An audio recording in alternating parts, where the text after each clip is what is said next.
Olá, este é o Poder Entrevista. Eu sou Gabriel Buzzi e vou entrevistar o escritor, ativista e presidente da CUFA, Central Única das Favelas, Preto Zezé, por videoconferência.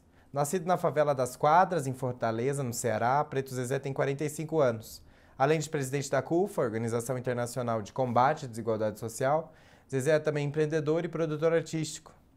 Preto Zezé, obrigado por ter aceitado o convite. Eu que agradeço o convite, sempre bom estar por aqui. Agradeço também a todos os web espectadores que assistem a este programa. Essa entrevista está sendo gravada no estúdio do Poder 360 em Brasília, em 22 de janeiro de 2022. Para ficar sempre bem informado, inscreva-se no canal do Poder 360, ative as notificações e não perca nenhuma informação relevante. Eu começo essa entrevista perguntando, Preto Zezé, o quão desconectada está hoje a classe política da realidade de milhares de brasileiros das classes sociais mais baixas? Se você vê a agenda que a classe política está preocupada agora, está preocupada com a eleição, né? Enquanto o país tem 20 milhões de pessoas passando fome, 14, quase 15 milhões de desempregados, situação de crise sanitária.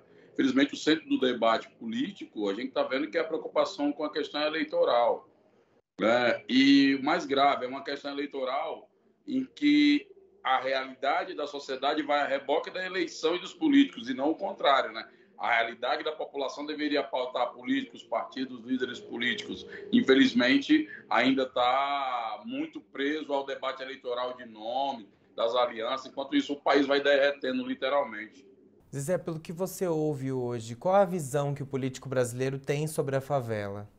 Parte deles procuram negar, porque às vezes é um problema dizer que tem uma favela dentro do seu município, do seu estado. Outra parte ainda vê a favela como uma questão problemática, né? E aí é difícil você trabalhar com essa perspectiva, porque muitas vezes lembra da favela como problema, tragédia, como uma questão de segurança pública. E tem uma parte que já está começando a entender que, na medida em que você produz uma possibilidade de política pública que incluam todas as pessoas, é melhor para todo mundo, né? Mas ainda há um desafio enorme da favela ser vista como um investimento, como uma coisa positiva, como um ambiente de potência e criatividade, ao invés de ser vista somente como carência e dificuldades. E como que isso tem que mudar? Como que a gente faz para mudar a visão de muitos políticos sobre essa parte significativa da sociedade? A mudança ela tem várias escalas, né? Eu acho que a primeira coisa é, do ponto de vista de organização da sociedade, as organizações das favelas começarem a se organizar para pautar seus interesses dentro do ambiente político. O segundo é preparar uma agenda e se qualificar para um debate mais amplo.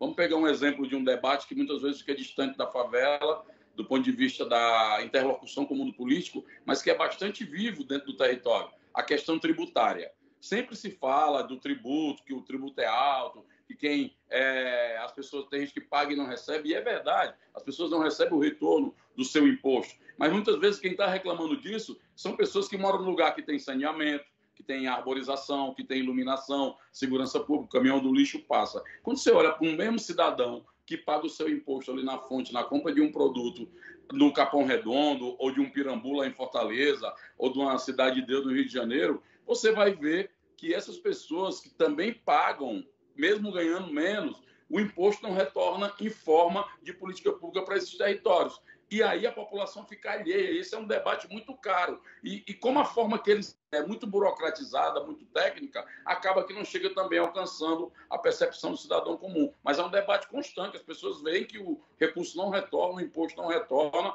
os impostos são caríssimos e a qualidade dos serviços, quando chegam, é de péssima qualidade. Zezé, como você mencionou anteriormente, a gente está em ano eleitoral. Para onde vai o eleitor de baixa renda nas eleições deste ano? O eleitor de baixa renda ele vai pelo seu interesse pragmático, né? Você vê, nós estamos com desemprego, muitas pessoas agora estão sobrevivendo à Covid, mas estão ficando com sequelas e não têm cuidados básicos, porque estão cuidando dos mais graves. Você tem a questão econômica, que eu acho que é a central, o desemprego, que atingiu muita gente. A gente já tinha, antes da pandemia, um nível de informalidade de 60% nas favelas. Quando vem a pandemia, acaba com o resto que tinha. Então, você tem agora uma recuperação, uma retomada de uma agenda econômica que se faz necessária e bate na porta do debate político para a maioria da população, que está sem emprego, sem dinheiro e está procurando se virar de alguma forma. Essas pautas, o desemprego, a fome, é o que deve pautar a opinião das comunidades e favelas do país para as eleições? Sim, com certeza. Eu acho que vai entrar o tema também do direito à cidade, porque você está vendo as cidades literalmente debaixo d'água. E quando você vai olhar, você não vê nenhum prédio de luxo, nenhuma mansão de luxo debaixo d'água. Você vê pessoas trabalhadoras que perderam, que construíram a sua vida inteira, que são as suas casas, a sua propriedade, literalmente debaixo d'água. Por quê? Porque elas estão em áreas que não eram para estar. Isso tem a ver com o debate sobre o direito à cidade. As pessoas moram ruim, elas moram em áreas de risco, moram em áreas extremamente perigosas. Está aí quando tem agora as questões climáticas, que não são acidente nem desastre, na medida que já se sabia disso. Então, é um projeto político de exclusão. Precisamos discutir a cidade. Eu acho que esse debate vai vir quente, principalmente pelo que está acontecendo agora. A gente está com essas nossas ações na Bahia, no Tocantins, no Piauí, no Maranhão, em Goiás e em Minas Gerais. E nós estamos vendo que é o mesmo perfil. As pessoas estão morando em áreas já de risco muito antes das tragédias acontecerem. Então, não é uma tragédia, não é um acidente. É um projeto de descaso com a população. Eu acho que a economia, saúde e agora a questão da alimentação também e do direito à cidade com a questão habitacional vão ser debates que vão permear, que estão até já agora, estão permeando o interesse do cidadão mais de favela, né? Quando você fala direito à cidade, a gente pode falar que é uma discussão sobre infraestrutura, certo? Sim, sim, sobre infraestrutura, sobre como é que as políticas públicas vão produzir lugares seguros para as pessoas morarem e permanecerem lá, porque não é que você produzir um conjunto de prédios num lugar a esmo, distante da linha de ônibus, distante do posto de saúde, distante da escola, distante das áreas de infraestrutura, distante de uma natureza de qualidade, de serviços ambientais limpos e sustentáveis. Não adianta você pegar as pessoas e isolá-las num lugar. Então é preciso pensar uma ideia de cidade que não esteja resumida somente às áreas nobres ou às beiras ou à beira de praia, mas que seja uma cidade inclusiva, em diálogo com a necessidade da maioria da população, investir em transporte público, abrir vias, e você pensar um projeto de cidade que não seja só para o carro e para quem tem muito dinheiro. Zezé, existe a ideia de que o eleitor mais pobre no Brasil, ele prioriza questões religiosas e temas da pauta de costumes para escolher seus candidatos. Isso tem alguma ligação com a realidade? Eu acho que o debate político entrou. Se você vê, durante 3 anos, ninguém fala sobre essas questões, aborto, droga. Vai chegar na eleição e vão falar sobre isso.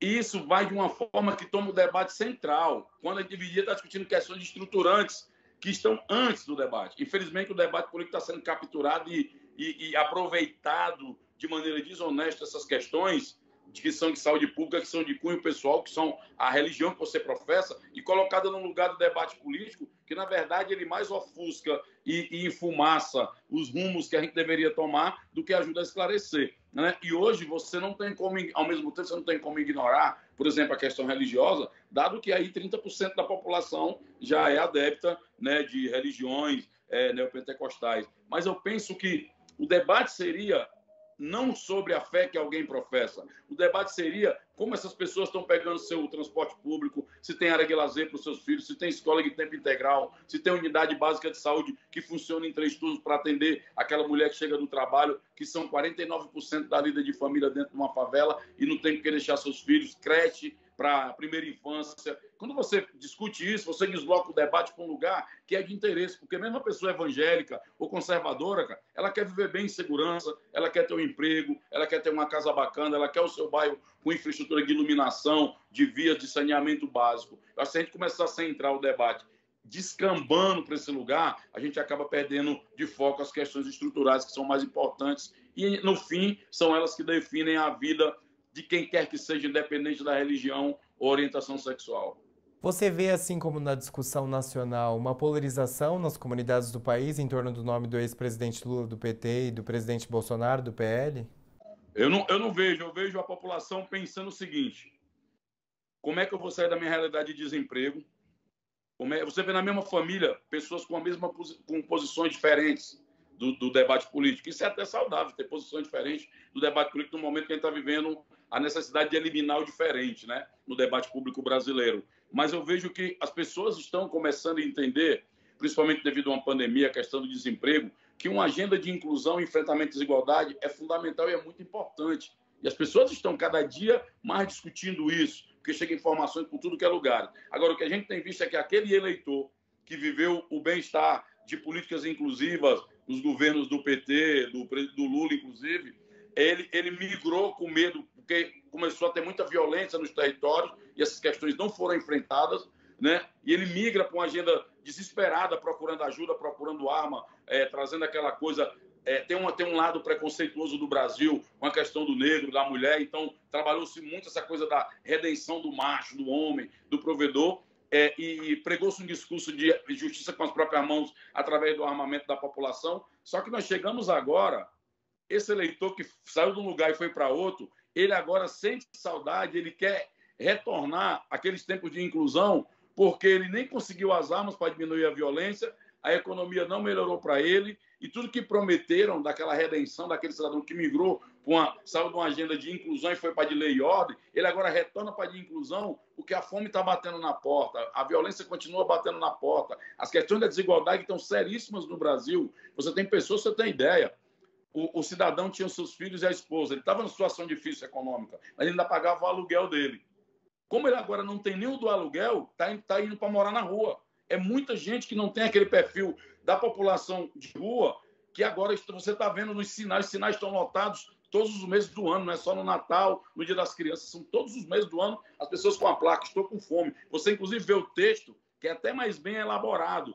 Aquela pessoa ali não era uma pessoa que estava nessa faixa de pobreza e de miséria. Ela foi depois que a crise econômica atingiu esse lugar. Então, o eleitor ele vai migrar para quem conseguir pautar uma agenda de enfrentamento da desigualdade e atendimento dessas questões que são mais urgentes. Zezé, você mencionou a segurança e recentemente você falou em uma entrevista que a segurança pública foi um grande desdém da esquerda nos governos porque não se tinha uma política pública clara a respeito desse tema. A segurança ela é um grande problema das comunidades brasileiras hoje e eu queria saber o seguinte, falta debate na política sobre as diferenças dos problemas da segurança? O Nordeste tem um problema, o Sudeste, o problema da segurança é outro. Como que fica esse debate? Com certeza. Apesar de você citou bem, um problema do Nordeste não é um problema do Sudeste, mas tem um problema, tem um eixo central do debate sobre segurança pública. É que os trabalhadores da segurança pública estão sendo colocados, construiu-se um consenso em todas as forças políticas de que munição, cadeia, efetivo, viatura são saídas para o problema da segurança pública. Isso tem custado caro, isso tem aumentado a nossa massa carcerária, nós estamos aí com a população carcerária a terceira do planeta, isso tem custado caro aos cofres públicos e tem tirado de lado um debate que, inclusive, é de interesse dos próprios trabalhadores da segurança pública, que é na medida que você estrutura um território com políticas públicas de infância e adolescência, de creche, de escola, de empregabilidade, desenvolvimento, você desloca a polícia para cuidar de problemas outros que só ela poderia cuidar. Hoje não. As polícias, os trabalhadores da segurança são jogados em territórios degradados para dar conta de problemas de desemprego, de droga, ou seja, a questão social virou um caso de polícia. Isso é único em todos os estados. Podem olhar, os trabalhadores estão sobrecarregados de segurança pública, tomando remédios controlados, ou quando não, tem uma crise maior. Na medida que o Estado se ausenta da sua figura de gestor das políticas públicas de inclusão, grupos armados vão tomando e regulamentando esses territórios. E aí é mais grave, porque já tem territórios do Brasil que nem as forças de segurança pública mais, que tem o mando, né, da ordem e da lei, não estão mais entrando nesses territórios. Então, conforme a gente vai degradando a participação do Estado, que não equilibra lei e ordem com política de inclusão, nós vamos vivendo um caos. Por isso que a população está apavorada, amedrontada de uma violência, inclusive interna dentro das favelas, que não pode nem ser dita nem divulgada. Então, isso é muito mais grave. Então, os gestores têm que discutir se vão querer alimentar essa agenda que já se mostrou derrotada, porque os números não caem. A população carcerária aumenta, cada moleque que vai para uma cadeia já sai de lá mais perigoso do que foi, ou mais problemático do que já entrou. Não tem perspectiva quando sai da cadeia, porque não há uma política de recuperação e de reinserção do apenado. E aí você cria uma bola de neve e passa para a população que pegar em arma, mais cadeia, mais prisão, munição, efetivo, viatura, é que vai solucionar. E não vai. Pelo contrário, quando a rebordosa disso volta, o cidadão, e ninguém diz isso para ele está financiando um jovem para entrar dentro do sistema penitenciário, que ele vai sair pior, R$4.000 por mês. Enquanto nós temos R$1.600, uma média talvez, tem que até que atualizar, para uma criança que fica um ano, que o Fundeb banca. Então, nós temos que começar a fazer essa matemática, dizer para o cidadão, você que está com medo, apavorado, você está ajudando a financiar. É como se a gente fosse tentar apagar um fogo com gasolina. Infelizmente, o debate da segurança pública está muito polarizado numa falsa discussão e na transformação de questões sociais em caso de polícia. Isso não tem gerado vencedores. O que a gente tem visto é que morrem pessoas, trabalhadores, pessoas negras, pessoas pobres, sejam elas com farda ou não. Zezé, você presidindo a CUFA está totalmente inserido nas lacunas e dilemas vividos pela população mais pobre no Brasil. Certamente faltam muitas políticas públicas para se discutir, a gente falou sobre isso aqui durante a entrevista. O que os eleitores desse segmento estão cansados de ouvir, o que eles querem ouvir efetivamente? Estão cansados de ouvir a mesma ladainha. Todos os políticos vão falar que vão trabalhar por educação, por isso, pela mulher, pelo negro, pelo jovem, pelo pobre. E quando você abre o orçamento público brasileiro, você vê que essa agenda não está lá. Você vê que, por exemplo, nos partidos políticos, se fala de renovação, de política nova, mas quantas pessoas novas realmente ascenderam dentro dos partidos políticos? De todas as posições, inclusive, da direita à esquerda. Por quê? Porque não é uma política forjada para renovar os quadros. Por isso está havendo um fenômeno novo na política, que são as pessoas se organizando na sociedade e ocupando os partidos políticos, se organizando fora nos seus coletivos, no seu núcleo, nas suas redes, intervindo nos partidos políticos. Ou seja, isso é, inclusive, para mim, eu vejo como uma coisa positiva e nova, que é a organização da sociedade pautando a política e os partidos, ao invés de a reboque ou ser pautado por elas. Então, a renovação da política é um papo muito bonito no discurso, na prática ele não acontece. O STF teve que obrigar, inclusive, os partidos a ter que reservar dinheiro do fundo eleitoral para candidaturas de homens e mulheres negros. Só para você ter uma ideia que a pauta racial está no debate central e muitas vezes até os políticos também não conversam sobre isso. Mas tem muito discurso que está totalmente deslocado ou não, um discurso repetitivo e cansativo. E trata-se pouco da vida real da população. Daí explica-se um pouco o descaso da população, o desprezo ou o afastamento das pessoas da política, né? Porque as pessoas acham que ficar puto ou não gostar, não participar da política vai ajudar em algo. Não vai. Você que odeia a política, que não gosta, vai ser governado por esses que estão aí. Zezé, você comentou sobre o tamanho, o quanto a desigualdade aumentou durante a pandemia. O que, na sua visão, precisa ser pensado e pautado de forma célere, de forma rápida, para mitigar o crescimento da desigualdade social que já está tão alto no Brasil? O processo de transferência de renda que a gente conquistou numa luta árdua, que foi o do auxílio emergencial, né? Na verdade, a luta era por uma renda básica, ele foi o maior nos últimos 10 anos, né? O maior processo de transferência de renda. Aquilo, inclusive, atingiu, né, índice de redução de desigualdades no Brasil. Então, política de transferência de renda já se mostrou que é um caminho que você pode fazer agora, emergencialmente. Você precisa construir, ao longo do processo, combinações entre várias políticas para produzir um processo de uma sociedade melhor. Uma sociedade desigual, na medida que você não cuida de uma sociedade desigual, ela não tem como produzir valores bons. Uma sociedade desigual produz valores ruins. Então, eu penso que, nesse momento agora, o debate de enfrentamento à desigualdade, eu acho que ele vai ser central e, principalmente, qual é a agenda econômica para enfrentá-la.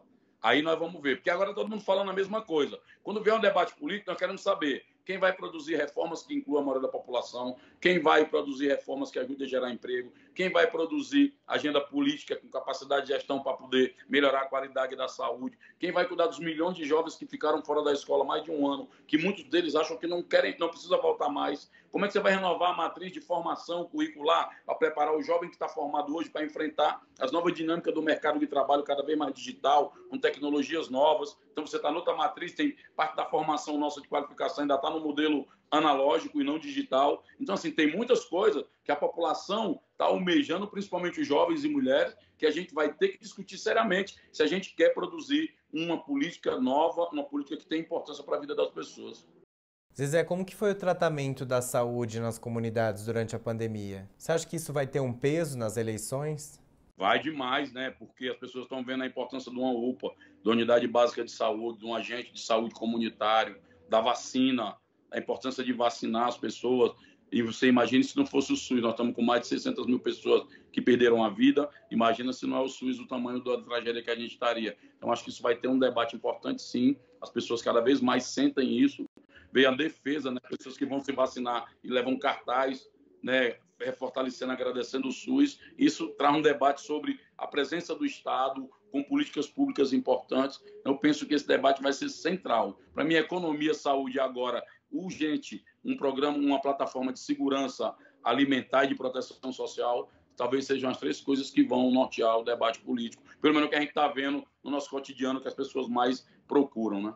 Qual deve ser a participação de uma entidade como a CUFA nas eleições? A responsabilidade aumenta de alguma forma? O papel da CUFA é organizar uma agenda desse território na favela. A CUFA não participa de eleições pelo tamanho que a CUFA é. Nós temos que produzir diálogo com o poder público institucional, independente dos partidos, independente de qual grupo político seja, porque nós entendemos que esses políticos são eleitos para fazer gestão de recurso público. E eles são transitórios, são passageiros. A nossa agenda que nós temos que organizar é permanente para além da eleição, porque a agenda nossa é todos os dias do ano. Então, nós temos que preparar uma agenda, chamar os políticos, que a gente reúne com prefeitos, candidatos a prefeito, candidatos a governador, candidatos a presidente, para apresentar a nossa agenda do nosso interesse. Que a política basicamente é isso, a defesa de interesse. Então, organizamos isso, organizamos liderança nas favelas, junto aos coletivos, movimentos, e apresentamos uma pauta, comprometemos esses gestores para que aquele eleito cumpra aquilo que prometeu. E para nós a agenda de pautar a política, ela não é uma agenda só da eleição, ela é permanente. E nós temos que fazer ela todos os dias.